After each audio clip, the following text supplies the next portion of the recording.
जय हिंद दोस्त। अ, मेरा नाम गौरी शंकर कुमार है। जीएस के क्लास यूपीएससी में आपका स्वागत है। और मैं यूपीएससी का प्रिपरेशन कर रहा हूँ और मैं पॉलिटी समझाने का प्रयास करूँगा। मैंने संविधान को इसके पहले वीडियो में मैंने समझाया है संविधान को अच्छी तरीके से। और अब मैं संविधानवाद को समझा दिया। अब पॉलिटी, आज का क्लास मेरा क्या रहेगा, मैं समझाने का कोशिश क्या पॉलिटी का करूँगा। पॉलिटी है क्या? लोग अक्सर बड़ी बड़ी चीज़ें याद कर लेते हैं, लेकिन बेसिक सी चीज़ें यूपीएससी में जो बता नहीं पाते हैं, क्योंकि कंसेप्चुअल आते हैं क्वेश्चन यूपीएससी। तो मैं पॉलिटी पे बात करेंगे, राजव्यवस्था पे बात करेंगे। राजव्यवस्था है क्या, और फालतू से मैं व्यर्थ।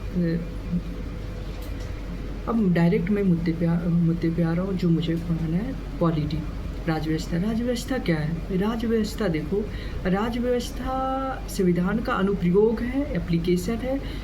जो क्या है? एप्लीकेशन है। राजव्यवस्था जो है संविधान का एक एप्लीकेशन है। जैसे इसे पूरा बोला जाए तो संविधान क्या है? राजव्यवस्था संविधान का एक अनुप्रयोग है। जब संविधान को व्यवहार में लागू किया जाता है, जो विषय और मुद्दे उत्पन्न होते हैं उसे समन्वित रूप से राजव्यवस्था का संज्ञा दी जाती है। क्या है राजव्यवस्था? क्या है राजव्यवस्था? संविधान का अनुप्रयोग है, एप्लीकेशन है। जब संविधान को व्यवहार में लागू किया जाता है, जो विषय और मुद्दे उत्पन्न क्या होते हैं? जो विषय और मुद्दे उत्पन्न होते हैं क्या होते हैं? जो विषय और मुद्दे उत्पन्न होते हैं उन्हें समन्वित रूप से क्या किया है? राजव्यवस्था की संज्ञा दी जाती है। तो विषय और मुद्दे पे मैं चर्चा करूँगा। तो ये क्या है? राजव्यवस्था का डिफिनेशन हो गया। ठीक है, राजव्यवस्था क्या? संविधान का एक एप्लीकेशन है। ठीक है। अब राजव्यवस्था के निम्नलिखित तत्व माने जाते हैं। पहला है संसद का कानून। पहला क्या? संसद का कानून, इस पर भी मैं चर्चा करूंगा। न्यायालय का निर्णय, इसका भी मैं एग्जाम्पल दूंगा। और उसके बाद संस्थाएं, उनसे उत्पन्न होने वाले मुद्दे। संस्थाएं, बहुत सारे जो संस्थाएं हैं, संवैधानिक, असंवैधानिक, असंवैधानिक, वो संस्था, इंस्टीट्यूशन उसको कहते हैं। तो संविधान ने ऐसे संस्थाएं से उत्पन्न होने वाले जो मुद्दे होते हैं उस पर मैं चर्चा करूँगा। और नेक्स्ट अब बात करूँगा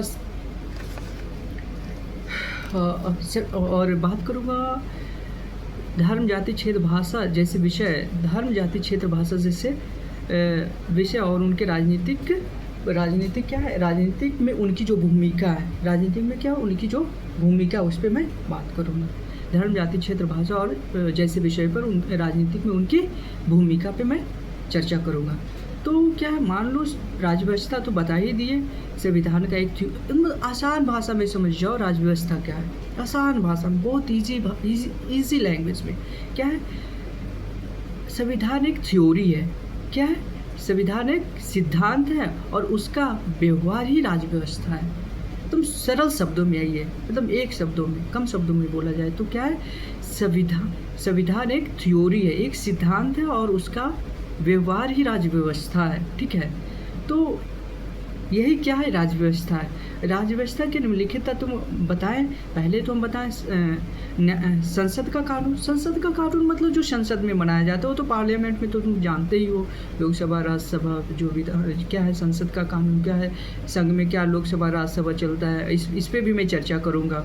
प्रांत में और संघ में, और इस पर भी कार्यकारी में भी ये भी बात करूँगा। लोकसभा, राज्य, विधानमंडल, ये सब सारे विषय पे मैं चर्चा करूँगा। तो पहले मुद्दे पे आता हूँ कि संसद का कानून, जैसे अस्पृश्यता कानून, तो जो अनुच्छेद क्या है? अनुच्छेद 17 में। अस्पृश्यता कानून क्या है? अनुच्छेद 17 में है। तो इस पे मैं चर्चा करूँगा। तो जैसे कि विधि के अनुसार दंडनीय अपराध है। एक एग्जाम्पल मैं आपको देता हूँ कि विधि के अनुसार क्या है? दंडनीय अपराध है। तो दंड क्या है? तो ये चीज़ यूपीएससी में समझना होता है। दंड कितने प्रकार के होते हैं? जैसे झगड़ा अलग चीज़ होता है, आरोप अलग चीज़ होता है। तो वैसे दंड कितने प्रकार के? दंड 3 प्रकार के होते हैं। क्या होते हैं? कारावास दंड होते हैं, मृत्यु दंड होते हैं, अर्थदंड होते हैं। कारावास तो आप जानते ही हैं, जैसे रेलवे में चेन खींच दिया तो कारावास। उसका मृत्यु दंड यदि किसी के मतलब बहुत क्रिटिकल रूप से, बहुत निर्दयी, मतलब बहुत जिसे कहते हैं मनुष्यता का, उसमें मनुष्य का भी हद पार, मानवता की हद भी पार कर दे, जैसे कि जानवर से भी बदतर हो जाए, तो उसमें क्या होता है कि किसी मनुष्य का जान ले लिया, तो उसमें भी ऐसा प्रावधान किया गया, जैसे रेप कांड ये सब हुआ अभी, तो ये सब में क्या, इसमें मृत्युदंड दिया जाता है। लेकिन मृत्युदंड कौन माफ़ कर सकते हैं? राष्ट्रपति माफ़ कर सकते हैं, तो सभी को पता है। तो क्या दंड का कितना? कारावास दंड, मृत्युदंड, एक अर्थदंड। अर्थदंड मतलब होता है जुर्माना। जैसे आप रेलवे का चेन खींच दिए बिना कारणवश को, बिना काम का, बिना कार्य का, तो उसमें भी आपको क्या हो, तो अर्थदंड का भी जुर्माना होता है, और जो कितने साल का, कितने महीने जो भी सज़ा होते हैं वो सज़ा सुनाए जाते हैं। तो दंड इतने प्रकार के होते हैं, ठीक है। तो दंड 3 प्रकार, मृत्युदंड, कारावास दंड और अर्थदंड। मेरे हिसाब से इतना ही होते हैं, बाकी तो नहीं। और देखिए, जैसे मैं बात कर रहा था, ये तो दंड के बारे में क्लियर हो गया। दंड कितने प्रकार के होते हैं? मृत्युदंड होते हैं, कारावास दंड होते हैं, उसके बाद अर्थदंड होते हैं, जो जुर्माना कहते हैं। अस्पृश्यता निवारण अधिनियम 1955 में आया था। क्या था? 1955 अस्पृश्यता निवारण अधिनियम 1955 में आया था। जो ये क्या है, संविधान नहीं है, इसको हम संविधान नहीं कह सकते। ये क्या है, इसे राजव्यवस्था कहते हैं। इसी को हम क्या कहते हैं? राजव्यवस्था कहते हैं, जो अस्पृश्यता निवारण अधिनियम 1955 में आया था, ठीक है। और अब बात करते हैं न्यायालय का निर्णय। न्यायालय के निर्णय में जैसे देखो, भारत का निर्वाचन आयोग, ठीक है। तो भारत का निर्वाचन आयोग अनुच्छेद कितना है? अनुच्छेद 328, अनुच्छेद 324 में, अनुच्छेद 324 में भारत का निर्वाचन आयोग अनुच्छेद 324 में आते हैं, ठीक है। और एक क्या है, संविधान है, ठीक है। तो संविधान में आते हैं। तो मैं आपको बात करता हूँ, अभी तो इसका हो गया। वैसे ही जैसे देखो, एक और देते हैं अनुच्छेद, राष्ट्रीय अनुसूचित जाति आयोग, NCSC बोलते हैं, जो क्या है, अनुच्छेद 338 में आते हैं। अनुच्छेद 338 में आते हैं क्या? राष्ट्रीय अनुसूचित जाति आयोग। वो ये भी क्या है, संविधान में ही है। तो ये सब सारी है। और नेक्स्ट है भारत का वित्त आयोग, अनुच्छेद 280। ये अनुच्छेद पे भी मैं बात करूँगा, ठीक है। अनुच्छेद क्या है, अध्याय क्या है, भाग क्या है, खंड क्या है, उपखंड क्या है, अनुच्छेद क्या है, इस पर हम सारी डिटेल चर्चा करूँगा नेक्स्ट वीडियो, ठीक है। तो इस पर भी मैं चर्चा करूँगा। ये अनुच्छेद को मतलब ये मत लेना कि अनुच्छेद क्या है, मैं इसके बारे में भी चर्चा करूँगा क्या है। और ये तो मेरी बातें न्यायालय का निर्णय का खत्म हो गया। जैसे कि क्या, भारत का निर्वाचन आयोग अनुच्छेद 324 में होता है। राष्ट्रीय अनुसूचित जाति आयोग क्या है, ये भी एग्जाम्पल है, 338 में आता है। भारत का राष्ट्रीय वित्त आयोग अनुच्छेद 280 में आता है, ठीक है। अब बात करेंगे, दो हो गया, राजव्यवस्था के मिलकियत तत्व में दो बातें हो गई। अब तीसरी बातें क्या है, संस्थाएं से उत्पन्न होने वाले मुद्दे पे, उस पर मैं चर्चा करूँगा। संस्थाएं कितने प्रकार, इंस्टीट्यूशन कितने प्रकार के होते हैं, संविधान कितने प्रकार के होते हैं। संविधान जो है भाई, संविधान इंस्टीट्यूशन, हाँ, संस्थाएं 3 प्रकार के होते हैं। लोगों को संस्थाएं 3 प्रकार के होते हैं। पहले होते हैं संवैधानिक होते हैं, असंवैधानिक होते हैं, गैर संवैधानिक। मतलब पहले संवैधानिक कॉन्स्टिट्यूशनल होते हैं, अनकॉन्स्टिट्यूशनल होते हैं और नॉन कॉन्स्टिट्यूशनल होते हैं। तो पहले मैं चर्चा करूँगा संवैधानिक पे। संवैधानिक मतलब कॉन्स्टिट्यूशनल पे बात करूँगा। तो संवैधानिक पे बात करूँगा। तो ये क्या है, वे संस्थाएं जो संविधान में उल्लेख है, क्या है, जो संविधान में उल्लेख है, उसे हम क्या कहेंगे, संवैधानिक। वे संस्थाएं जो संविधान में उल्लेख है, उसे क्या है, संवैधानिक कहते हैं। जैसे मैंने अभी एग्जाम्पल दिया था, अनुच्छेद, ये भारत का निर्वाचन आयोग अभी मैंने जस्ट ही बताया, अनुच्छेद 324 में होता है। NCS जो बताएं, राष्ट्रीय अनुसूचित जाति आयोग, अनुच्छेद 338 में होता है। और भारत का वित्त आयोग मैंने बताया, अनुच्छेद 280 में होता है। तो ये क्या है, वे संस्थाएं जो संविधान में उल्लेख है, उसे हम क्या कहते हैं, संवैधानिक कहते हैं। असंवैधानिक क्या होते हैं, असंवैधानिक वे होते हैं जैसे वे संस्थाएं जो संविधान के विरोध हो, वे संस्थाएं जो संविधान का विरोध हो। आतंकवादी, नक्सलवादी, उग्रवादी, ये सब क्या है, असंवैधानिक है, ठीक है। उसका नक्सलवाद, उग्रवाद, ये सब क्या, आतंकवाद क्या है, उग्रवाद एक्सट्रीमिज्म जो होते हैं। जैसे आतंकवाद पे भी मैं चर्चा करूँगा। आतंकवाद का कोई लक्ष्य नहीं होता है, उसका कोई लक्ष्य नहीं होता है। उसे पैसा देकर कोई कांड करवाए जाते हैं, कोई हमले करवाए जाते हैं, तो क्या उसका कोई उद्देश्य नहीं। इस पर भी मैं चर्चा करूँगा IS में इंटरनल सिक्योरिटी में मैं चर्चा करूँगा, ठीक है। तो आतंकवाद, उग्रवाद, नक्सलवाद, ये सब सारे इस पे चर्चा करूँगा। हर सब्जेक्ट के दायरे होते हैं तो इसीलिए। और नेक्स्ट है गैर संवैधानिक। गैर संवैधानिक में मतलब नॉन कॉन्स्टिट्यूशनल। नॉन कॉन्स्टिट्यूशनल क्या होते हैं?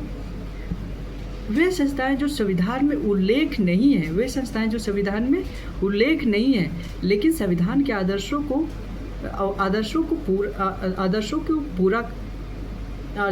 पूरा करने में सहायक होती है। वे संस्थाएं जो संविधान में उल्लेख नहीं है, लेकिन वे संस्थाएं जो संविधान में उल्लेख नहीं है, लेकिन क्या उनके आदर्शों, नियमों को पालन करने में सहायक होती है। उनके आदर्शों को पूरा करने में क्या होती है? सहायता होती है, लेकिन जो संविधान के आदर्शों को पूरा करने में सहायक होती है। वे संस्थाएं जो संविधान में उल्लेख नहीं है, लेकिन जो संविधान के आदर्शों को पूरा करने में सहायक होती है, उसी को क्या कहते हैं? गैर संवैधानिक कहते हैं, नॉन कॉन्स्टिट्यूशनल कहते हैं। जैसे राष्ट्रीय महिला आयोग, ठीक है। तो एक एग्जाम्पल दिए। तो नॉन कॉन्स्टिट्यूशनल को हम 3 भागों में देखेंगे। पहला है क्या? विधिक हो गया, कानूनी हो गया, संविधिक हो गया, जिसे हम लीगल स्टैच्यूरी कहते हैं। क्या कहते हैं? जिसे लीगल स्टैच्यूरी कहते हैं। तो इस पे जैसे कि संसद से